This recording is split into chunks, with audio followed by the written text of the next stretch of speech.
Hello everyone, আসসালামু আলাইকুম। Go with মো চ্যানেলের আজকের ভিডিওতে আপনাকে স্বাগতম। আজকের ভিডিওতে আমি আছি বাহামাসে। বাহামাসের দুইটা ফেমাস আইল্যান্ড ঘোরার এক্সপিরিয়েন্স শেয়ার করব এই ভিডিওতে। শুধু তাই নয়, বাহামাস তো থাকছেই, সাথে সাথে আমরা বাহামাসে গিয়েছিলাম ক্রুজ শিপে করে, এবং সেটা ছিল আমাদের জীবনের প্রথম ক্রুজ শিপ এক্সপিরিয়েন্স। সেই cruise ship experience plus Bahamas আইল্যান্ডের সৌন্দর্য সব কিছুই শেয়ার করে যাব এই ভিডিওতে। আমাদের এই বাহামাস জার্নিটা ছিল 2025 সালের ফেব্রুয়ারি মাসে, আর আজকে আমি এডিট করছি সেপ্টেম্বর মাসে, অর্থাৎ অলমোস্ট 6 মাস পরে এই ভিডিওটা এডিট করছি। যারা যারা এই চ্যানেলের ভিডিও দেখেন তারা জানেন যে আমি আসলে রেগুলার ভিডিও আপলোড দেই না। এই চ্যানেলটা more like my hobby than profession, সুতরাং সব ম্যান্ডেটরি কাজ শেষ করেই আসলে আমি ভিডিও আপলোডের সময় দিতে পারি। যা হোক, better late than never. Hopefully এই ভিডিও দেখে আপনারা ক্রুজ জার্নি সম্বন্ধে একটা এক্সপিরিয়েন্স পাবেন, বাহামাস দেখতে পারবেন, এবং আমাদের এই মেমোরিগুলো দেখে আপনারা আসলে বাহামাস যাওয়ার জন্য কিছুটা হলেও ইন্সপায়ার্ড হবেন।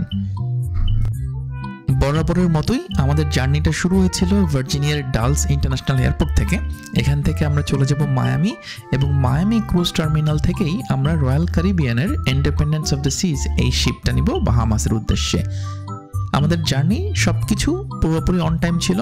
ইউনাইটেড যে এয়ারলাইন্স আমরা most of the Times travel করি, এটা ইউজুয়ালি বেটার। আমাদের ফ্লাইটটা ছিল একদম সন্ধ্যার দিকে, সুতরাং সানসেট ফ্লাইটে বসে আমরা যখন ফ্লাইটটা টেক অফ করছিল তখন অলমোস্ট সানসেট টাইম। আর খুব ছোট একটা ফ্লাইট, যতদূর মনে পড়ে 4 ঘন্টার একটা ফ্লাইটে আমরা চলে যাই মায়ামি নেমে ফার্স্ট আমাদের কাজটা ছিল এয়ারপোর্টে হালকা কিছু ডিনার করে নেওয়া, খুব হালকা কিছু। সেজন্যই আমাদের সব সময়ের একটা গো টু ফুড অপশন হচ্ছে চিপটলে, আর সেই চিপটলেতে একটা ছোট আমরা ডিনার করে নিব, আর তারপরে আমরা যাব রেন্টাল কার টার্মিনালে। রেন্টাল কার থেকে একটা গাড়ি নিব যেটা আমার সাথে পুরোপুরি মায়ামি ট্রিপে থাকবে। যদিও বাহামাসে যাওয়ার সময়টা এটা জাস্ট আমরা ইউজ করব না, বাট এরপরে আমরা যখন ব্যাক করব তখন এই রেন্টাল গাড়িটাই আমাদের সাথে থাকবে পুরো ট্রিপে। আর এই যে নিসানের এই ফ্যামিলি এসইউভিটাই আমরা পিক করেছিলাম আমাদের এই জার্নির জন্য। যাই হোক, আমরা এখন চলে যাব রয়্যাল ক্যারিবিয়ানের ক্রুজ টার্মিনালে, আর চলে এসেছি অলরেডি। দেখতেই পাচ্ছেন রয়্যাল ক্যারিবিয়ানে ওঠার আগেই এই আইকনিক শিপের হুইলটা দেখা যায়, আর এইটাই হচ্ছে আমাদের সেই শিপ যেটাকে বলেছিলাম নাম Independence of the Seas. Already দেখতে পাচ্ছেন how massive this ship is. আর যে ব্যালকনিগুলো দেখা যাচ্ছে, এরকমই একটা ব্যালকনি রুম নিয়েছি আমরা। এখনও ঠিক দেখতে পাচ্ছি না কেমন রুমটা, বাট কিছুক্ষণের মধ্যেই আমরা দেখতে পারবো আমাদের রুমটা কেমন। Check in experience was really smooth. আমি আসলে ফার্স্ট টাইম বলছিলাম যে ফার্স্ট টাইম যেহেতু ক্রুজে যাচ্ছি, চেক ইন প্রসেস কীরকম কোনো ধারণা ছিল না, বাট দেখলাম এভরিথিং ইজ প্রিটি স্মুথ। ওদের ডিভাইসের সব কিছু আগে থেকেই ছিল। They just take a picture, তারপরে আসলে সিকিউরিটি কিছু চেক ইন থাকে, লাইক এয়ারপোর্টে সিকিউরিটি চেক ইনের মতো আপনার লাগেজগুলো চেক করবে, অ্যান্ড তারপরে আসলে ঢুকে গিয়েছিলাম। ভেরি স্মুথ, আমার কাছে মনে হয় না 30 মিনিটসও লেগেছিল আসলে আমাদের ফুল প্রসেসটা। যাই হোক, আমরা ভেরি এক্সাইটেডলি এখন আমরা আমাদের রুমে চলে আসছি। সো দেখা যাক আমাদের এই ব্যালকনি রুমটা কেমন। So this is our room. যে দেখতে পাচ্ছেন আমরা একটা কিং সাইজ বেড নিয়েছিলাম, সাথে একটা সোফা বেডও আছে। সো 4 জন মানুষ খুব সুন্দরভাবে থাকতে পারবে। আর this is the best part, যেটা আমি চেয়েছিলাম একটা ব্যালকনি রুম নিব, যাতে এই পুরো জার্নিতে আসলে ব্যালকনি থেকে সি দেখার একটা এক্সপিরিয়েন্স ফিল করতে পারি। সো দেখতে পাচ্ছেন অলরেডি দিস এক্সপিরিয়েন্স ইজ সারিয়াল। আসলে মানে বলার মতো বলে বোঝানো যাবে না। যখন শিপ চলে আর এই যে একটা এনভায়রনমেন্ট, রাতের বেলা স্পেশালি আমি আসলে বেশিরভাগ সময়ই যখনই রুমে থাকতাম, রুমের থেকে ব্যালকনিতেই বেশি থাকতাম, এই এনভায়রনমেন্টটা আসলে এনজয় করতাম। সো এটা বলে বোঝানোর মতো না। সো আমার কাছে মনে হয় ফুললি ব্যালকনি রুমটা ফুললি ওয়ার্থ ইট। যদি কেউ যখন যান, definitely you should take balcony room, unless আপনি আসলে রুমে না থাকার প্ল্যান করেন। এখানে অনেকে আছে, আমি দেখেছি শিপে যারা সারাক্ষণ ক্যাসিনোতে বা সুইমিং পুলে বা জ্যাকুজিতে অথবা ক্লাবসে থাকে, ওদের জন্য হয়তো বা ইটস নট ইম্পর্টেন্ট, বাট আপনি ফ্যামিলি নিয়ে গেলে আমার কাছে মনে হয় ব্যালকনি রুম ইজ পারফেক্ট।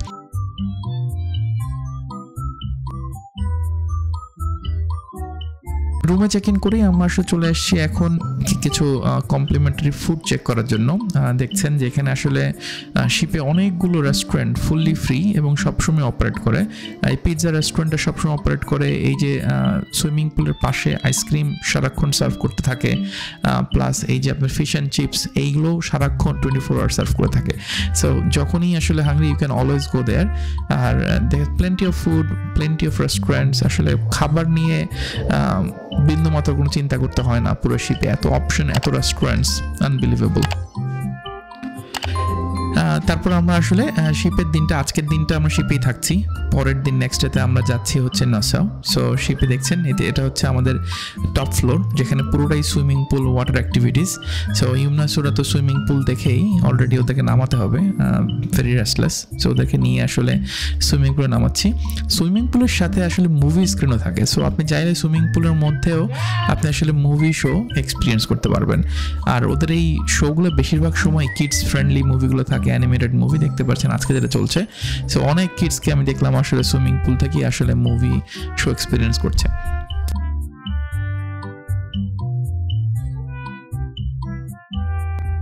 এখন খুব ছোট্ট করে আমি আমাদের শিপটা আপনাকে দেখিয়ে নিব।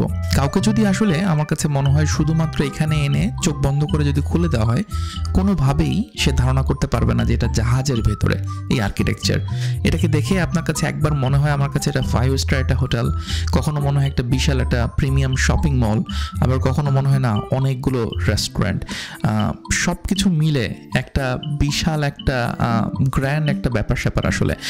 সো রয়্যাল ক্যারিবিয়ান আমার কাছে মনে হচ্ছে নামকরণটা পুরোই সার্থক। আমার কাছে শিপটাকে কোনো অংশেই রয়্যালের থেকে কম মনে হয়নি। একই শিপে আপনার ক্যাসিনো, একই শিপে গেম সেন্টার, সুইমিং পুল, এতগুলো হাজার হাজার মানুষের থাকার ব্যবস্থা, এতগুলো রেস্টুরেন্ট, সব কিছু মিলে জাস্ট আমার কাছে ফার্স্ট টাইম বলেই মনে হয় আমার কাছে মোটামুটি আনবিলিভেবল লাগতো। আমি ভিতরে যখন ওয়াক করতাম আমি কোনোভাবেই বুঝতে পারতাম না যে এটা আসলে একটা জাহাজের মধ্যে আমরা আছি। এটা আনবিলিভেবল আমার জন্য বা ইউমনা সুরা সবার জন্য। এই জায়গাগুলো দেখেই মনে হচ্ছিল যে আসলে ইটস আনবিলিভেবল যে এইভাবে করে মানুষ একটা শিপের মধ্যে এরকম আর্কিটেকচার বিল্ড করে ফেলেছে।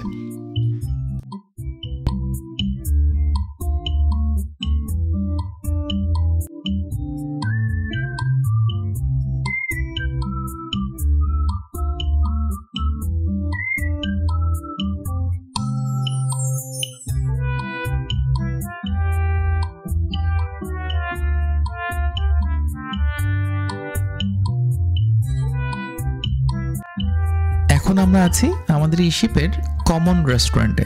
এরকম দুটো রেস্টুরেন্ট আছে যেখানে কোনো রিজার্ভেশন লাগে না, 24 আওয়ার অলমোস্ট ওপেন থাকে এবং এখানে সব ধরনের ফুড সবসময় সার্ভ করা থাকে। অফকোর্স এটা বুফে স্টাইলে। সো আপনি আপনার পছন্দ মতো খাবার নিয়ে খেতে পারবেন এবং যখন ইচ্ছা তখন। জাস্ট লাঞ্চের আগে 2 ঘন্টা এবং ডিনারের আগে 2 ঘন্টা ছাড়া বাকি সব সময়ই এই রেস্টুরেন্টগুলো ওপেন। আর আমাদের জন্য স্পেশালি ফর মুসলিমস এখানে অনেকগুলো মিট অপশন থাকলেও সবগুলো হালাল থাকে না, বাট সবসময় দেখেছি 3-4টা মিটের মধ্যে অন্তত 2টা অপশন থাকে হালাল। আর আপনি যদি রেস্টুরেন্টে খাবার খান যেটাতে আপনি রিজার্ভেশন করে করতে হবে, সেখানে আপনি আগে থেকে প্রেফারেন্স হালাল বলে দিলে ওরা স্পেশালি আপনার জন্য আসলে হালাল মিট সার্ভ করবে। আর এখন আমরা যাব আমাদের ডিনার যেখানে রিজার্ভেশন দেওয়া আছে এই রেস্টুরেন্টে। এই রিজার্ভেশন দেওয়ার মতো 4 থেকে 5টা রেস্টুরেন্ট থাকে যেখানে আপনি রিজার্ভেশন দিয়ে খেতে হবে।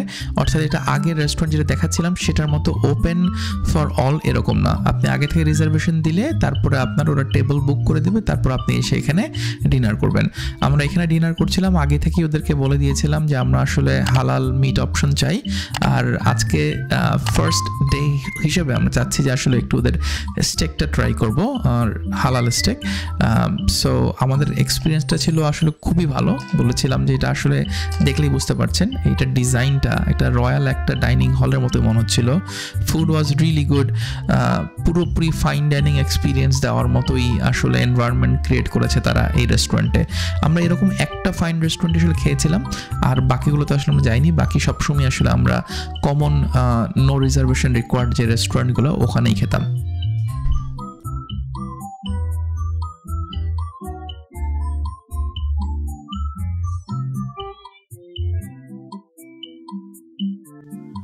আজকে আমরা আছি ডে 2-তে। আর গতকালকে সারা রাত শিপ ছিল সমুদ্রের উপরে। সারা রাত ক্রুজিং করার পরে আমরা চলে এসেছি বাহামাসে। আজকে যে পোর্টে আছি বা যে আইল্যান্ডে আছি এটাকে বলে নাসাও। এটা মনে হয় সবচেয়ে ফেমাস আইল্যান্ড বাহামাসের, যেখানে সব ক্রুজ শিপ আসে। সো পজিটিভ হচ্ছে এখানে ট্যুরিস্টই অনেক কিছু আছে, আর নেগেটিভ হচ্ছে এখানে অনেক মানুষ। সো আপনি যখন হাঁটাহাঁটি করবেন আপনি দেখবেন যে এখানে সো মেনি পিপল। আমার কাছে মনে হয় অনেকগুলো শিপ ক্রুজ করে কয়েক হাজার মানুষ তো আসলে থাকেই দিনের বেলায়।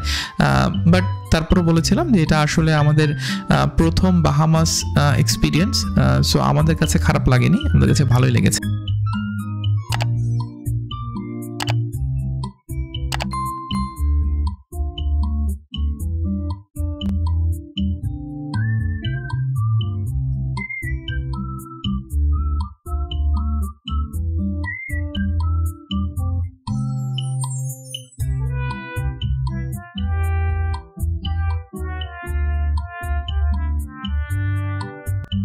সো শিপের যে ব্যাপারটা সেটা হচ্ছে যখন প্রতিদিন সকালে শিপ ডক করে অ্যারাউন্ড 7 to 8 AM, আর তারপর থেকে আপনার কাছে সময় থাকবে বিকাল 4টা পর্যন্ত। এই সময় আপনি আসলে যেখানে ইচ্ছা সেখানে যেতে পারেন। আমরা ফার্স্ট ডেতে আসলে ঘুম থেকে উঠেছি লেট করে, সো আমরা শিপ থেকে বের হতে হতে অলমোস্ট 11টা-12টা বেজে গেছে। তারপর আমাদের হাতে ছিল আসলে 4 ঘন্টার মতো। আর আমরা চাইনি আসলে ফার্স্ট ডেতে একদম বিচে ভিজে যাব। তারপরও বিচ তো আমাদের দেখতেই হবে, বাহামাসের বিচ দেখার ইচ্ছা ছিল। আমরা পাশেই একটা বিচ ছিল যেটাকে বলে ক্যাবেজ বিচ, সেই বিচে চলে আসছি। ইউমনাসুরা যদিও নামার ইচ্ছা ছিল না পানিতে, তারপর দেখতে পাচ্ছেন ওরা আসলে পানি বা বিচ দেখলে দে ক্যান্ট স্টপ দেমসেলভস। সো ওরা অলরেডি নেমে গেছে। আমরা এখানে 2-1 ঘন্টা থাকবো, আর আশেপাশে কিছুটা ওয়াকিং ট্যুর নিয়েই তারপর আসলে আমরা শিপের দিকে ব্যাক করবো।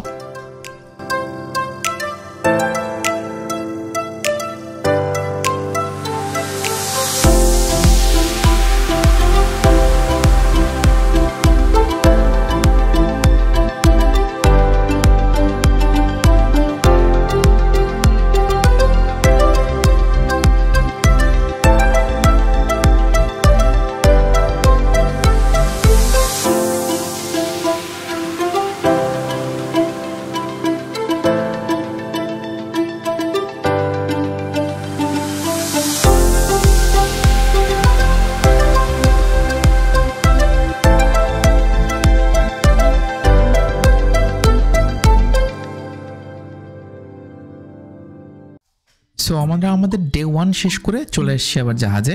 প্রথমে বলেছিলাম জাহাজে কিন্তু অনেক খাবার অপশন। সো আপনি যদি একটু ফিজিক্যালি কিছুটা ফিট থাকতে চান তাহলে এখানে ম্যাসিভ একটা জিমও আছে। আপনি চাইলে কিছুটা ট্রেডমিল করে খাবার খেয়ে নিতে পারেন। সো কিছুটা ব্যালেন্স আর কি, যদিও খুব একটা কাজে দেয় না। আমার কাছে মনে হয় আমি 4-5 দিনের ক্রুজে অন্তত 3 কেজি তো গেইন করেছিলাম।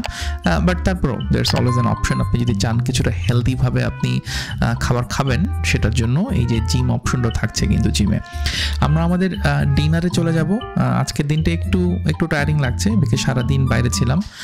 এখন আমরা আমাদের যে কমন ডিনার রেস্টুরেন্টের কথা দেখিয়েছিলাম প্রথমে, সেই রেস্টুরেন্টে ডিনার করব। ডিনার এক একটা আসলে এক একটা থিমে থাকে। কোনো দিন এশিয়ান থিম থাকে, সেদিন এশিয়ান হেভি ফুডগুলো থাকে। কোনো দিন ইন্ডিয়ান থিমে ইন্ডিয়ান হেভি ফুডগুলো থাকে।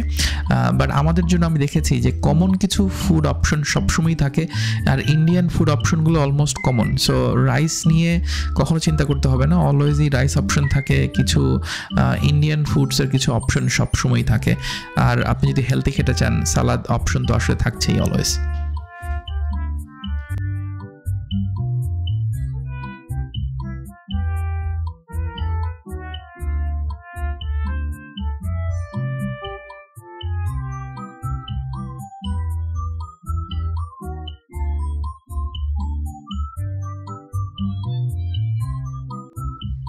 আজকে আমাদের ট্রিপের ডে 3 এবং আমি আজকের দিনটা নিয়ে খুব এক্সাইটেড। আমি আগে রিসার্চ করে দেখেছিলাম যে নাসাও আসলে বেশ কমার্শিয়াল, অনেক মানুষ, অলওয়েজ ক্রাউডেড। বিচগুলো তো আসলে খুব একটা হাঁটা চলাফেরা করার বা রিল্যাক্স করার স্পট থাকে না। আর আজকের দিনটা যেটা, আজকে আমরা এসেছি কোকোকি আইল্যান্ডে, যেটা হচ্ছে রয়্যাল ক্যারিবিয়ানের প্রাইভেট আইল্যান্ড। এখানে শুধু রয়্যাল ক্যারিবিয়ান শিপ ছাড়া অন্য কোনো শিপ আসে না। সো আমরা যখন গিয়েছিলাম সেদিন মাত্র 2টা শিপ ছিল। আর আইল্যান্ডটা খুব কেয়ারফুলি, খুব সুন্দরভাবে কাস্টম করে ডিজাইন করা হয়েছে to give you all kind of experience. এখানে আপনার ছোট বিচ থেকে শুরু করে ওয়াটার অ্যাক্টিভিটিস থেকে শুরু করে বড় সুইমিং পুল, নানা ধরনের ফুড অপশনস, মিউজিক, থিয়েটার, অনেক কিছু।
ইমনা আর সুরার জন্য বেস্ট এক্সপিরিয়েন্স ছিল সুইমিং পুল আর ওয়াটার অ্যাক্টিভিটিস। এখানে ওয়াটার অ্যাক্টিভিটিসগুলো অ্যামেজিং, এত রাইডস, এত অপশন, বিভিন্ন এজ গ্রুপ, একদম ছোট থেকে শুরু করে বড়দের বিভিন্ন ধরনের ওয়াটার অ্যাক্টিভিটিস থাকছে এখানে। আর ওদের যে সিকিউরিটিটা, এটাও আসলে বেশ প্রেইজওয়ার্দি। সবখানেই প্রতি স্টেশনেই অনেকগুলো সিকিউরিটি থাকে এনশোর করার জন্য যে কিডসরা যারা আসলে এই অ্যাক্টিভিটিসগুলো করছে ওরা যাতে আসলে সেফলি এই অ্যাক্টিভিটিগুলো করতে পারে।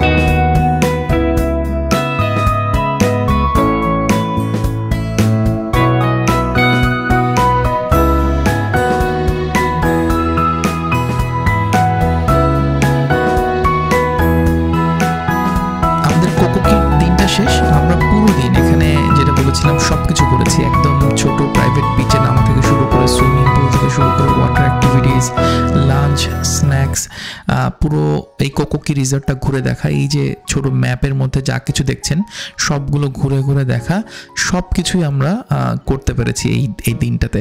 সো এখন আসলে আমরা শিপের দিকে ফেরত যাব। আমাদের পুরো ক্রুজে আমাদের দুটো আইল্যান্ডই দেখার কথা ছিল, আজকে আমরা শেষ আইল্যান্ডটা দেখলাম। তারপরে একটা দিন আমরা সারা দিন আসলে শিপে থাকবো, ফুল ডে ক্রুজিং, তারপরে আমরা আসলে মায়ামিতে ব্যাক করব। অলরেডি দেখতে পাচ্ছেন যে এখানে আসা থেকে শুরু করে যাওয়া সবখানে একটা ফেস্টিভিটি, একটা মুড আপনি দেখতে পারবেন ওদের স্টাফ মেম্বারদের মধ্যে।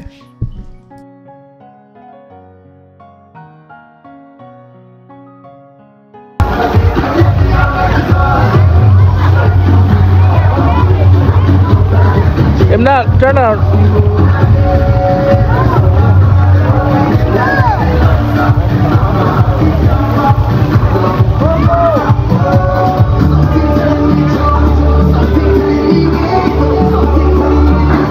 Better then.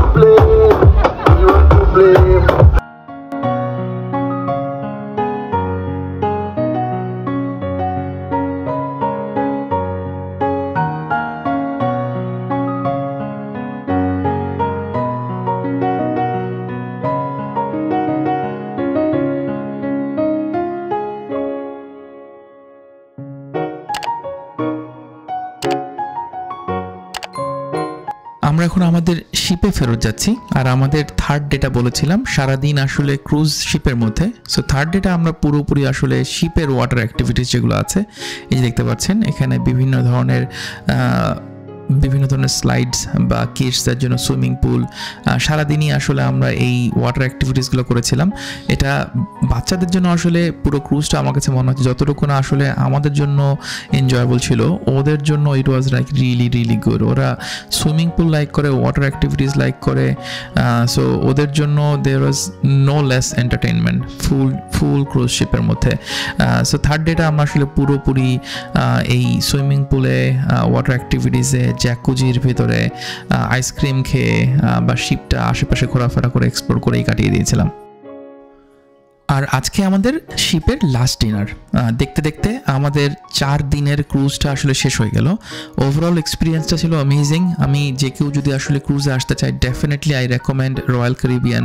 ওদের আরও অনেকগুলো ভালো শিপ আছে, আমাদের শিপটা was really good. So definitely আমাকে একজন বলেছিল যে আপনি একবার ক্রুজে গেলে you'd become fan of it, আর আমাদের অবস্থা আসলে ঠিক সেরকমই। হোপফুলি আবার ফিউচারে অন্য কোনো ক্রুজে আবার যাব, আর সেই এক্সপিরিয়েন্সও আপনাদের সাথে শেয়ার করতে পারবো। টিল দেন ভালো থাকবেন, আর যদি গো উইথ মো চ্যানেলে এইরকম ভিডিও দেখতে চান তাহলে ডেফিনেটলি সাবস্ক্রাইব দ্য চ্যানেল। কথা হবে নতুন কোনো ভিডিওতে আপনার সাথে। ভালো থাকবেন।